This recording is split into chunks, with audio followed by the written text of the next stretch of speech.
जी हमारे साथी क्वेश्चन करना चाहते हैं। बताइए सर। जी भाई साहब बोल रहे हैं संत रामपाल जी महाराज जी के बारे में। ये तो अभी ही आए हैं। हमारे धर्मगुरु तो बहुत वर्षों से, कई सालों से ज्ञान देते देते आ रहे हैं।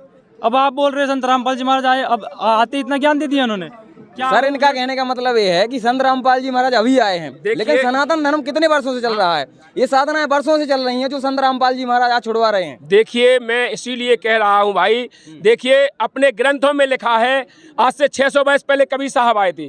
कबीर साहब ने पूरे जितने भी यहाँ पर धर्मगुरु हैं सबको निरुत्तर किया था। कबीर साहब ने जितने भी धर्मगुरु हैं, और उस समय जुलाहा का काम करते थे कबीर साहब। उनके 64 लाख शिष्य थे, उनके ऊपर इतनी यातनाएं दिलाई इन नकली धर्मगुरुओं ने, लेकिन परमात्मा ने किसी को एक फूल की छड़ी भी नहीं मारी। अगर वो चाहते तो कुछ भी कर सकते थे, लेकिन नहीं मारी। इसीलिए हर युग में वो हर समय परमात्मा आता है, ऐसा नहीं है कि नहीं आए। इतने दिन बन गए, हम आपसे पूछें, हमें आप जवाब दो, इतने दिन कट गए, आज तक जो मोबाइल टेलीविजन का नहीं चलो, 4 युग कट गए, जितने धर्मगुरु थे इनने का नहीं बनवा पाए। बताओ, मैं अभी को जवाब दो यार बहुत तो समय के हिसाब से सब अरे भैया तो समय के हिसाब से तो भगवान साइंस चल रहा है, टेक्नोलॉजी नई नहीं आ रही है, तो उससे भगवान से कैसे जोड़ रहे हो? साइंस कहाँ चली गई थी? भगवान ने थोड़ी बनाई वो चीज। एक बताए, साइंस भी होती है जहाँ से पैदा होता है, भगवान से पैदा होती है साइंस, ना कि साइंस से भगवान पैदा नहीं होता है। अगर भगवान चाहे 1 मिनट में किसी भी साइंस की बुद्धि फेल कर दे, एक नस्ल आउट कर दे, वो पन्नी बटोरत फिरे घूरे पे, ठीक है, साइंस खत्म हो जाता ही। उस परमात्मा ने, मैं आपको बता रहा हूँ, उसी परमात्मा की बदौलत है, उसकी परमात्मा की दया के कारण ही उसने बुद्धि दी है हम जीवों को कि आज हमने यहाँ पर प्रोजेक्टर बनवाया, हेलीकॉप्टर बनवाए, हवाई जहाज बनवाए, रेल बनवाए, कार बनवाए, कुछ भी बनवाए, ये सब उस परमात्मा की देन है। जीव बुद्धि की नहीं है, ये उस परमात्मा की बुद्धि देने का मतलब है, परमात्मा ने बुद्धि दी है। तो उस परमात्मा को, मतलब जब परमात्मा आता है जभी तो वो बुद्धि देगा, जभी तो विकसित होगा। उसने अपना ज्ञान, अगर वो चाहता था तो पहले लीलाओं की तरह कह सकता था, लेकिन नहीं। आज परमात्मा इसी जगह, मतलब एक जगह बैठकर पूरी पृथ्वी को दिखाना चाहता था कि संत क्या होता है। आज वही दिखा रहा है सब इंस्ट्रूमेंटों के माध्यम से। बताइए सर, क्या क्वेश्चन है आपका? परमात्मा बताना चाहते हैं। ये भाई साहब इतना बोल रहे हैं, ये परमात्मा किसको बता रहे हैं? किसको परमात्मा? देखिए परमात्मा कबीर साहब हैं, उसके अवतरित। एक मिनट कबीर साहब पे रुक जाइए आप। एक वो कबीर जो जुलाई का काम करता था, जो मुसलमान के उसके अंदर आइए सर, टुकड़ों पर पलता था, और जिसने मतलब एक वेश्या को हाथ में बैठा के पूरे काशी शहर में घूमा था। ऐसे लोगों को ये भगवान बताते हैं? इनको शर्म आनी चाहिए थोड़ी। देखिए क्या देखिए, अब मेरी बात सुनोगे? अब मैं बस इतना ही कहना चाहता हूं। नहीं, आप रुकिए, आप रुकिए थोड़ा, आप रुकिए, आप पूरा सुन के जाइएगा। मैं आपका सम्मान करता हूँ। आपने कहा है कि कबीर साहब एक वेश्या के साथ और पूरी काशी में घूमे थे। देखिए वो एक संत की लीला है। आज संत रामपाल जी भी, महाराज जी भी वो लीला कर रहे हैं। वो संत थे। देखो सुनिए, मैं बताऊंगा आपको, पहले मेरा जवाब सुनिए। कबीर साहब एक जुलाहे का काम करते थे। आपने कहा उस जुलाहे ने, और वहां पर 64 लाख शिष्य पैदा किए एक जुलाहे ने। अच्छा, 64 लाख शिष्य थे। आप उनकी जीवनी देखिए, थे कि नहीं थे? उनकी जीवनी हमने बचपन में पढ़ी है। तो वो एक जुलाई का काम करते थे और कभी बन गए ऐसे घूमते फिरते। कहाँ पढ़ी सर आपने? हम बचपन में पढ़ते थे, 5वीं 6वीं किताबों में कबीर साहब के दोहे पढ़ते थे, कबीरदास जी के दोहे पढ़ते थे। लेकिन सुनिए, आप चूंकि सब संत रामपाल जी महाराज के अनुयायी हैं, उनके बारे में बोलेंगे, पहले सोचिए थोड़ा। एक जुलाहा जिसको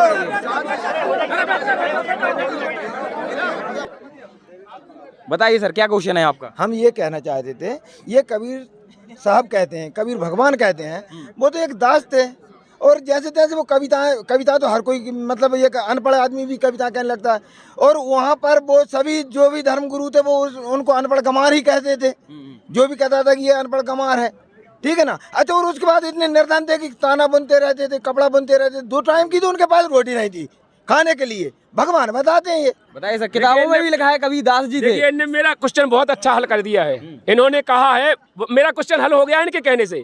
इन्होंने कहा है कबीर साहब एक मतलब दास थे, और वो उनके पास एक टाइम का खाना भी नहीं जुड़ता था, जुलाहे का काम करते थे। बिल्कुल सही बात है, लेकिन वो भगवान कैसे हो गए? मैं इसीलिए तो कह रहा हूँ कि जब एक जुलाहा जो ताना बुनता हो और वो लाखों करोड़ों लोगों का भंडारा 3 दिन तक चलवा दे। काशी में और नकली धर्म गुरुओं ने निमंत्रण दिया था संत कबीर साहब के नाम से कि कबीर साहब एक भंडारा कर रहे हैं, 3 दिन तक भंडारा चलेगा, वो काशी में आओ लोगों, और सबको एक एक असरपी देगा, एक एक दोहर देगा।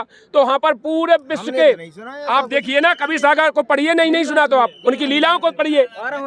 तो उन्होंने कहा था, तो पूरी काशी में इतना बड़ा भंडारा 3 दिन तक चला, पूरी पृथ्वी के जितने भी संत थे सब पहुंच गए थे भूखे नंगे। देखो भाई साहब, आप तो ये रामपाल जी महाराज के लिए आप कह रहे हैं कि ये भंडारा कर रहे हैं, ऐसे उन्होंने किया होगा, ऐसा ये कर रहे हैं, ऐसा कुछ नहीं है। देखिए मैं इसीलिए कह रहा हूँ कि एक जुलाहा इतना बड़ा भंडारा करा सकता है, आप बताइए। आज संत रामपाल जी महाराज जी भी, इसका कहाँ प्रमाण है कि उन्होंने भंडारा कबीर सागर में है ना, जब कबीर साहब की रचना पढ़ना है तो कबीर सागर पढ़ना होगा ना सर, प्रमाण है सर ऐसा। कबीर सागर को पढ़िए ना आप। देखिए हमने कबीर जी के उनके दोहे पढ़े हैं, उनमें तो कहीं ऐसा नहीं लिखा कि इन्होंने भंडारा किया। ये कबीर सागर को भी पढ़ लीजिए, और गरीबदास जी का अमर ग्रंथ है, गरीबदास जी की वाणी में लिखा है, उसको पढ़ लीजिए।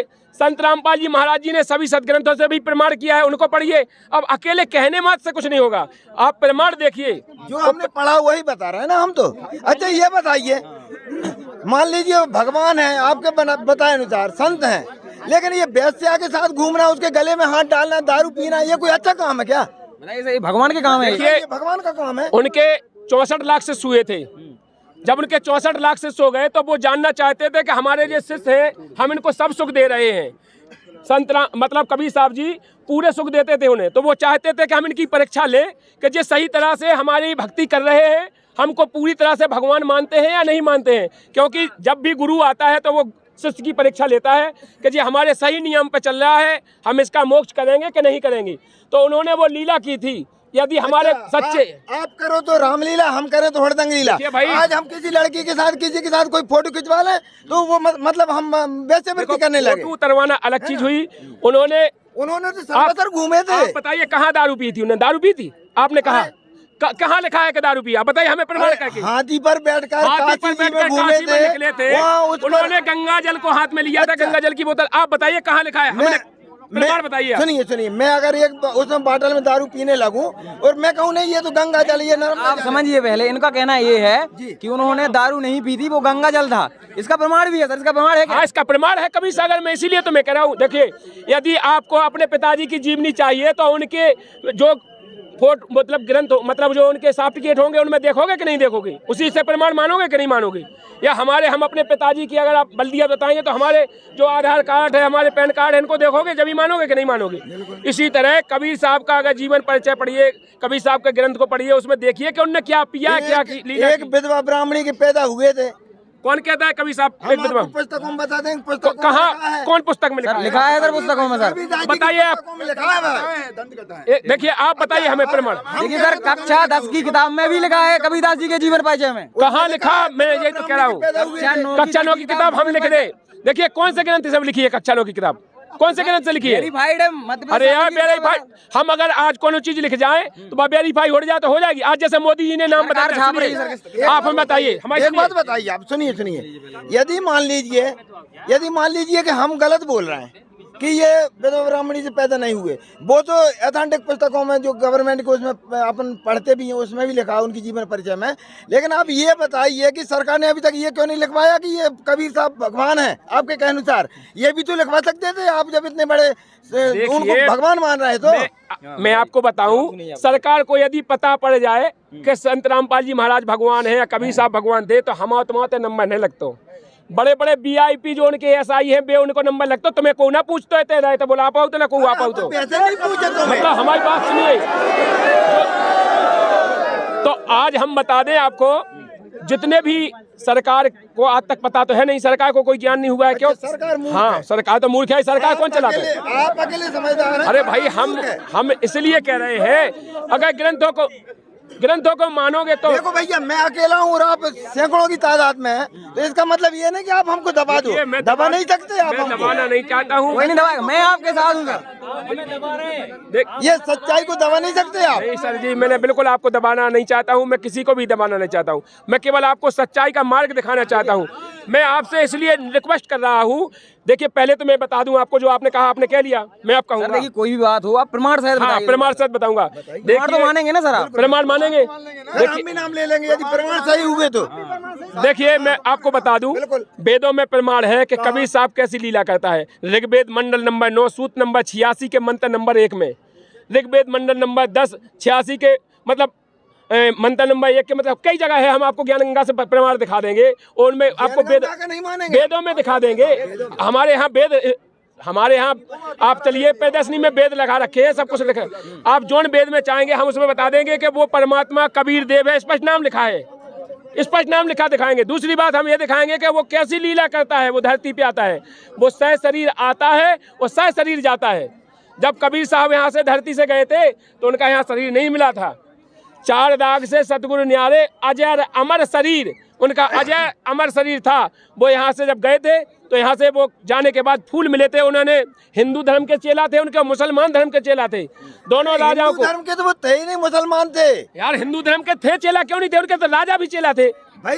राजा भले चेला बन गए हो लेकिन वो खुद मुसलमान थे कबीर दास। कभी बिल्कुल मुसलमान। आपने अब दोनों बात पक्ष कर रहे, जुलाहा और मुसलमान यहाँ दोनों अलग अलग हुई है। क्यों मुसलमान जुलाहा किसे कहते हैं? आप सनातन बोल रहे हैं, जुलाहा मुसलमान की ही कौम में आता। हमारे यहाँ मुसलमान कोई जुलाहा बोलते हैं। बिल्कुल आप गलत कह रहे हैं। हिंदू जो ताना बुनते हैं, हिंदुओं में मैंने देखा है, हिंदुओं में ताना बुनते हैं तो क्या मुसलमान है? नहीं, वो बकरा ईद हिंदुओं में ताना बुनते हैं वो मुसलमान है? हमारे यहाँ तो ताना बुनने से मुसलमान हमारे यहाँ। सर यहाँ पर बात धर्म की नहीं है, बात भगवान की चल रही है, तो भगवान के विषय में बताइए आप लोग।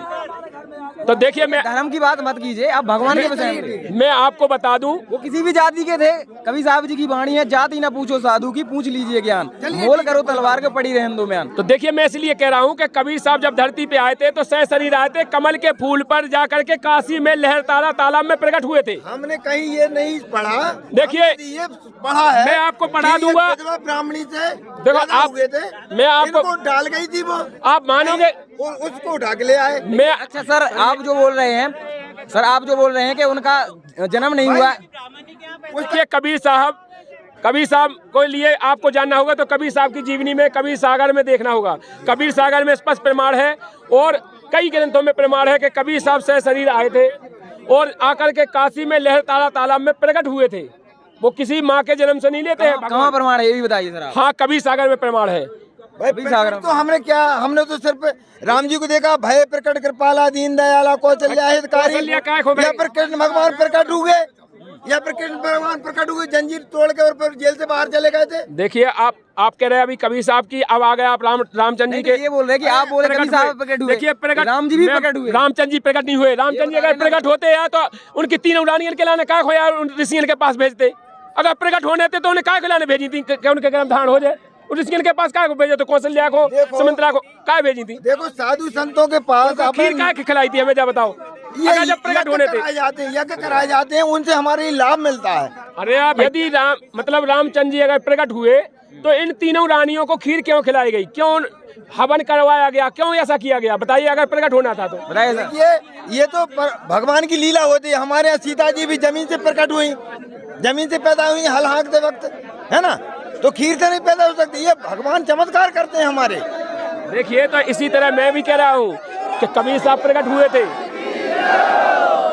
इसीलिए मैंने आपको बताया है। कबीर साहब फूल पे प्रकट हुए थे, कमल के फूल पे लहर तारा तालाब में। नीरू नीमा उनको उठा के ले गया, उन्हें लालन पालन किया, उनको मुसलमान बना दिया। जबकि वो नीरो नीमा मुसलमान नहीं थे, वो ब्राह्मण ब्राह्मणी थे, उनके औलाद नहीं थी। उस औलाद ना होने के कारण मनगढ़ंत कहानी नहीं मानते। मनगढ़ंत नहीं, कहाँ प्रमाण है सर? कहाँ प्रमाण है? मनगढ़ंत तो आप बोल रहे हैं ना, कबीर सागर में है यार।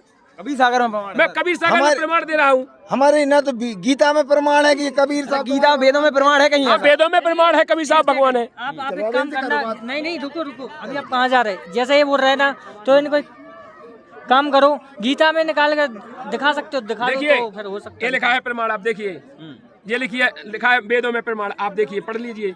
देखिए वेदों का स्क्रीनशॉट ये लगाया है, वेद मंत्र है, पढ़ लीजिए आप। एक मिनट क्या लिखा है? कभी इन्होंने कबीर देव ये संस्कृत में लिखा है, लेकिन यहाँ अर्थ तो इन्होंने लिखा कवि मेधावी। अब अनुवाद गलत कर दे को कवि को क्या मतलब होता है? हम आपसे पूछ रहे हैं। तो वेदों को कबीर देव को मतलब क्या हुआ? हमने कर दो वेदों को। अरे भैया तो इसीलिए तो हम कह रहे हैं कि अनुवाद करने वाले जो गलत थे, इनने गलत करके ही हमें भ्रमित किया है हिंदू धर्म को। वेद अभी तक हमने पढ़े नहीं है, है ना? हमने वेद तो पढ़े नहीं है ना? लेकिन भैया हमने तो रामायण जी पढ़ी है, सुख सागर पढ़ो है ना? भागवत पढ़ी है, मतलब वेदों से प्रमाण होगा। हाँ जाओ तो मानी हमने आपकी मान बात। ली। हाँ। इसी तरह अब आप रामायण की बात कर रहे हैं तो रामायण में प्रमाण दिखा दें, काय में दिखा दें। देखिए एक नहीं हजारों जगह प्रमाण है कि परमात्मा कबीर देव है। सभी सदग्रंथों में प्रमाण है। कबीर साहब ने प्रमाण दिया है संत रामपाल जी महाराज जी ने कि कबीर साहब ही पूर्ण परमात्मा है, वही पूर्ण भगवान है।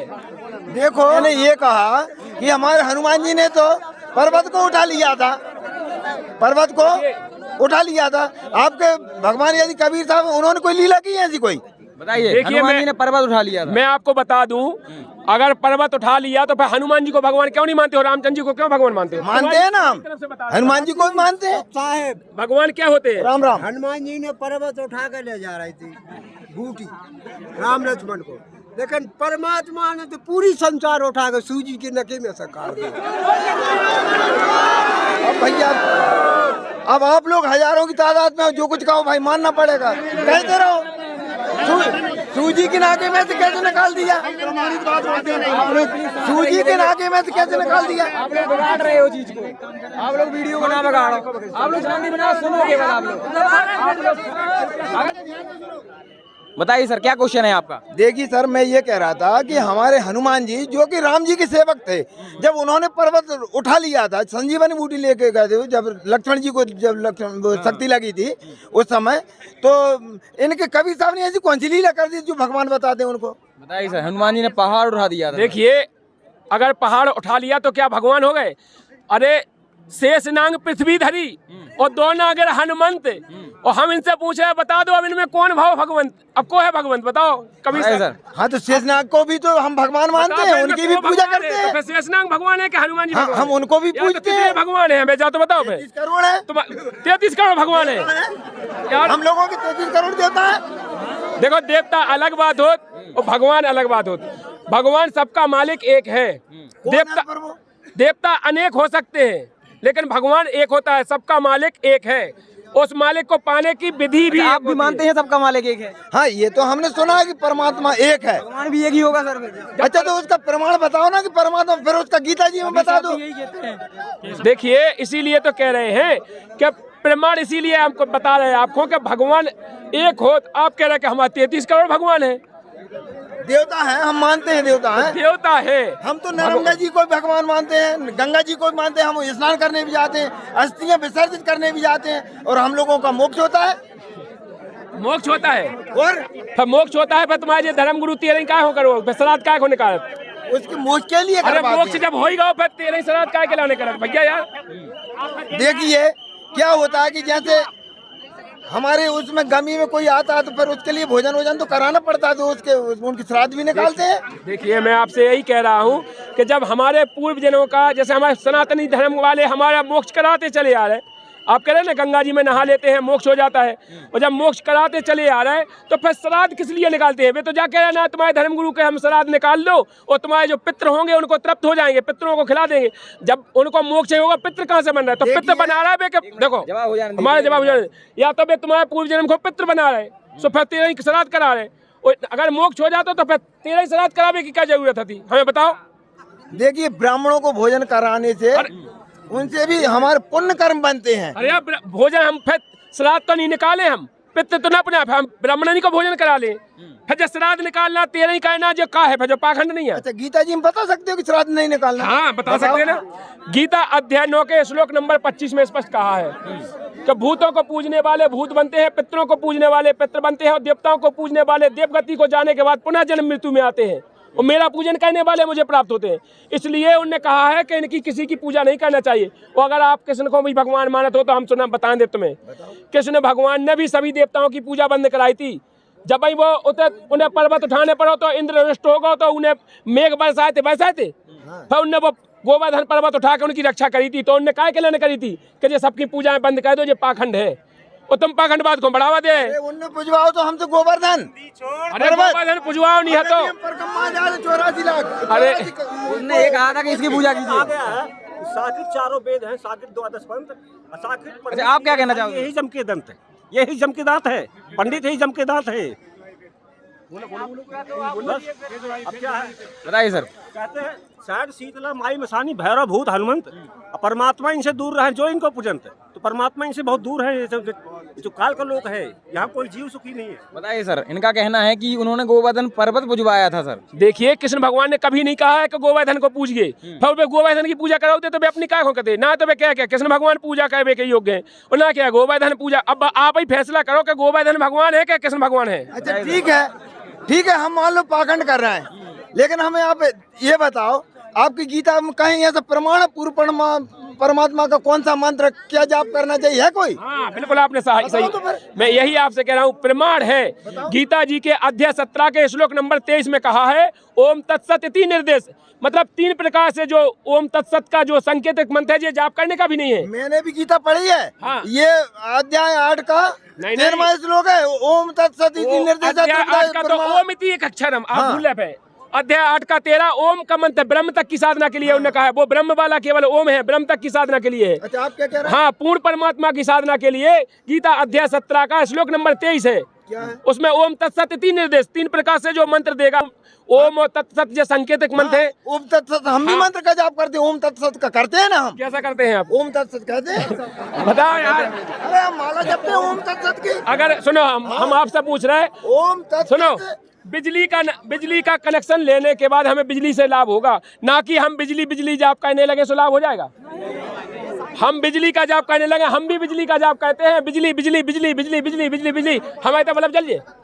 तो बिजली कोई जाप करने की वस्तु तो है, हम इसीलिए तो कह रहे हैं कि जलाने के लिए। ओम तत्सत जाप करने वाला नहीं है, संकेतक है। उसमें स्पष्ट कहा है कि वो तत्वदर्शी संत खोलेगा, ऐसे निर्देश है। ये तो वो कोड वर्ड है, उसे तत्वदर्शी संत खोलेगा। वो आज पृथ्वी पे तत्वदर्शी संत रामपाल जी महाराज जी के अलावा दूसरा कोई तत्वदर्शी संत है ही नहीं। तो फिर उसमें बताओ कि कौन कौन भगवान है तुम्हारी गीता में, फिर उसमें बताओ तो आप गीता में कौन कौन भगवान हो, कौन भगवान को कौन सा मंत्र, जो भी तो हुए परवा में। हाँ, तो उसमें ब्रह्म भगवान के लाने जी ने गीता बोली, उन्हें कही कि अगर मेरी पूजा करना चाहता है तो जो आप कह रहे थे 8 का मंत्र नंबर 13, वो उसने अपने लाने ओम मंत्र बताओ कि अगर हमें तक तुम साधना करना चाहता है ब्रह्म लोक तक जाने के लिए। उसमें फिर बाद में उसने भी लिख दी कि ब्रह्म लोक के जाने के बाद प्राणी पुनः जन्म मृत्यु में आता है, मोक्ष नहीं होगा।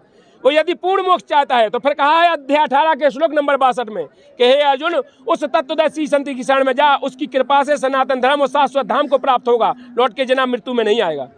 अच्छा, हम लौट के जन्म मृत्यु में, आप ब्रह्म लोक में जाने के बाद और आओ ही कहा जो सच्ची कह रहे गीता कह रही, हम थोड़ी कह रहे हैं, तो भाई गीता जी कह रही, तो भाई भैया जी देखो आपकी गीता जी कह रही, हमारे राम जी कहते हैं, रामा जी हमने पढ़ी तो नहीं है, लेकिन कहते हैं कि जब मेरे सन्मुख जीव होते तो बाकी कोटि जन्मों के पाप है उसके नाश कर देता हूँ मैं, है नहीं? राम जी ने कही है, मतलब बताइए सर। देखिए, हमें बताइए, आप कह रहे देखो भाई हम तो इनकी बात पकड़ेंगे। इन्होंने कहा है कि राम जी कह रहे कि हमारे सन्मुख आ जाए जो कि करोड़ों जन्म के पाप मोक्ष हो जाए। फिर राम जी के मोक्ष का नहीं भाई, कैसे नहीं भाई? हमें बताओ, फिर राम जी को अपना बदलो देवे काय किशन जी बन के आने पड़ो। ये क्या है? श्राप दी थी नारद जी ने, उन्हें लीला करी थी। आप ही के बात मुँह से सुन रहे हैं हम, श्राप दी थी। जब उनकी खुद की श्राप नहीं कटी तो मोक्ष कैसे हो जाए यार? तुम सनक सोचो तो बुद्धि है तुम्हारी क्या? जब उनकी खुद की श्राप ही नहीं काट पाई तो मोक्ष कैसे हो जाए यार? जो तो मानना पड़े आपकी, लेकिन ये तो मानना पड़े। राम जी ने नहीं, तुम्हारे राम जी ने बाली को मारो तो पेड़ की ओट में हो, मारो तो। फिर जब वे कृष्ण अवतार में आए थे तो उनकी कृष्ण अवतार में आने के बाद एक भील ने मारो तो, उन्हें पाँव में पदम में तीर मार के भील ने मारो तो। तब उनने कही थी कि हमारा तुम्हारा बदलो पूरा होगा। भीलिया से कही थी कि तुम चिंता नहीं करो, हमारा तुम्हारा बदलो है, तो हमने तुम्हें बाली रूप में मारो तो आज तुमने हमें मार दो, हमारा तुम्हारा बदलो पूरा होगा। उनने जय उनसे कही थी वाली से कि भाई तू मेरे अगले जन्म में मुँह से बदलो ले लेगी, इसलिए उनने मतलब मोक्ष कहाँ से होगा उनको? अब समझो, जब अगले जन्म में भी उन्हें आओ मोक्ष, फिर मोक्ष कहाँ से होगा? मतलब पर ये तो लौट के नहीं आए। मोक्ष होने के बाद कहाँ है? गीता कह रही मोक्ष किसे कहते हैं सर? इसी को कहते हैं। देखिए, मोक्ष होने के बाद प्राणी लौट के जन्म मृत्यु में नहीं आएगा, स्पष्ट लिखा है गीता जी में। तो जन्म मृत्यु में नहीं आएगा तो उसका मोक्ष हो जाएगा। वो सनातन धर्म शाश्वत धाम, स्पष्ट लिखा है, शाश्वत धाम माने सतलोक चला जाएगा। वो तो फिर अवतार लेके आते हैं जन्म मृत्यु में नहीं, अवतार लेके आते हैं जैसे राम जी का, फिर कृष्ण भगवान। अरे यार, अवतार पे काय खोले हैं? अवतार जब मोक्ष हो जाए तो मैं आऊँ चाहूँ दूसरा है। अरे हमें अगर कोई भगवान बना दे तो हम तो अब मर जाए और अब भगवान बन जाए, राम बन जाए। क्या है, पापियों को खत्म करने आते हैं ना। अरे देखिए बढ़ जाते हैं धरती, फिर दूसरा पापी क्या पैदा हो जाता? अगर पापियां नहीं को मारा ना होता ही वे, तो हर युग में पापी पैदा काय हो जाता? बंद करो जी, वो मानने को तैयार नहीं है और हम हमारे भगवान को छोड़ने के लिए तैयार नहीं। मानवे तैयार, मानवे आप नहीं है। आप बताओ, अगर तुम्हारे भगवान पापियों को मारा ना तो मान गए हम आप। रावण मारो, कंसे मारो, भगवान मारा थे, मार दे सो भगवान हो। पापियों है तो मारने हमें पड़े जब बताओ, मार दे सो भगवान हो का नहीं हुए तो हम बंदूक पकड़े ले सबको मारे दे तो कम हम भगवान हो जाए। तुम्हें काय? तो सजा हो गए हाँ, हमें क्या सजा हो जाए भगवान ने बनाओ। भाई ये का कजू राक्षस है, ये भी तो इंसान है, ये राक्षस है। अरे यार तो तुम कैसे कह सकते कि राक्षस मारते। देखो उन्होंने ना तो कोई ये यज्ञ हवन करा, हमें ना क्या बताओ ब्राह्मण है। रावण कहाँ से तुम राक्षस सिद्ध कर रहा है। रामचंद्र जी ने मारो कहाँ से राक्षस सिद्ध कर रहे हैं। देखो राक्षस ने सीता जी को हरण कर अरे यार सीता जी को तो आज भी तो कई अपहरण कर रहे हैं, तो उन्हें भी तो दंड मिला था, तो दंड उनकी मृत्यु करवा दो, उनको भगवान बना दो, फांसी की सजा मिला था। सबको मिलत। अरे जो दुष्कर्म अरे करता है यार उसको देखो मिलती है भैया, फांसी की मारवे बाव भगवान नहीं हो सकत। मारवे बाव भगवान हो सकत कहूँ। भगवान तो सर्व सुख देने वाला होता है। अच्छा तुम्हारे जैसे कबीर साहब भगवान हाँ, कबीर साहब उनने कोई ये जिंदा करो, वो सर्व सुख देने वाले हैं। कोई ये जिंदा करोगा उनने? हाँ, लाखों जिंदा किए, लाखों। देखिए हमें एक प्रमाण बता दो, बताइए सर। देखिए मैं प्रमाण बता दो। पहले तो मैं बता दूं, जो शेख तकी नाम का उनका एक पीर था फकीर, उसकी लड़की मर गई थी। अच्छा, इसका प्रमाण कहाँ है ये भी बताइए। कबीर सागर में, इसका प्रमाण कबीर सागर में है। शेख तकी नाम का जो फकीर था, उसकी लड़की मर गई थी, तो उसने कहा था इसी प्रकार जैसे आप कह रहे हैं कि हम जब कबीर साहब को भगवान मानेंगे जब हमारी बच्ची को जिंदा कर दे। कब्र में दबा रखी थी, तो उसको मरने के बाद दवाई निकलवाने के बाद 8 दिन बाद वो कबीर साहब ने उसे जिंदा किया था। आज प्रमाण है, आज देख लीजिए कबीर सागर में। देखेंगे। कमाली नाम रखा था उसका। और एक बार फिर उसने परीक्षा ली कि नहीं ये तो एक पाखंड है। उसने कहा कि हम जब जानेंगे मुर्दा को जिंदा कर दे, तो उनने कमाल नाम के लड़के को, वो बहता हुआ मुर्दा आ रहा था, उसको जिंदा किया था। आज प्रमाण देख लिए कबीर सागर में, उसका नाम कमाल रखा था। हमारे कृष्ण भगवान पैदा होते ही से जेल में से जंजीरें तोड़ कर और फिर बाहर आ गए थे। ऐसा करो कजू आपके कबीर भगवान ने कजू, ये तो प्रमाण है। देखिए आपके कृष्ण भगवान ने जंजीरें तोड़ी थी, और आप अगर कबीर साहब जी का चरित्र पढ़िए तो कबीर साहब को तो गंगा में डुबा दिया था। 7 पैर गोले दागे थे कबीर साहब के ऊपर, राजा ने 7 पैर गोले दागे थे, लेकिन कबीर साहब का बाल बांका नहीं हुआ था। एक बात बता दो, तुम सबके सब का चिल्लाने लगा, तो मैं अकेला हूँ और तुम इतने हजारों आदमी सबके सब का चिल्लाने लगा। तो भाई अगर मैं सही बात कह रहा हूँ तो तुम मैं दबा भी खिलाना है। नहीं, आपको कोई नहीं दबाएगा सर। नहीं, आपको दबा नहीं रहे। फिर आप अकेले बोलोगे तो पूरे के पूरे में। देखो हम बताएं, आपको कहना है नहीं, आप बताओ गलत है आप ना, भैया। ये एक बात और हम आपको आखिरी समझाना चाह रहे हैं। आपने कही कि जंजीरें तोड़ दी थी, जंजीरें तोड़ने से भगवान सिद्ध हो जाते। हमारी भैंसिया ने जंजीर तोड़ दी थी, तो हमके पास जंजीर क्या तो हमने भी सुनी है कि रामपाल जी महाराज से नाम दीक्षा लेके आओ तो वो भैंस उनकी मंत्र सुन लो तो जंजीर तोड़ के फूटा था, वो चली गई। तो हमारा भगवान नहीं भाई। हुआ देखो हम आपसे जो हम पूछना चाह रहे हैं भैया, जंजीरें तोड़ने से भगवान सिद्ध नहीं होती। भगवान की लीलाएं जो होती, भगवान के काम जो होते, देखो भैया सुनो, हम आपको बता दें, संत रामपाल जी महाराज जी से नाम उपदेश लेने के बाद करोड़ों जीवों के, यहाँ पर जितने श्रद्धालु देख रहे हैं आप, ऐसा एक भी नहीं होगा जो संत रामपाल जी महाराज जी की भक्ति करता हो उसको लाभ नहीं होता हो। पूछ रहा हूँ मैं, आपकी मान गए हम, यहाँ जितने लोग हैं क्या हाथ ऊंचा करके बताएंगे कि किस किस को लाभ होगा? यहाँ पर जितने लोग हैं सबको लाभ होते हैं। हाथ ऊंचा करेंगे भाई, ऐसा कौन है जिसे लाभ नहीं होता? सब लोगों को लाभ होते हैं कि नहीं होते?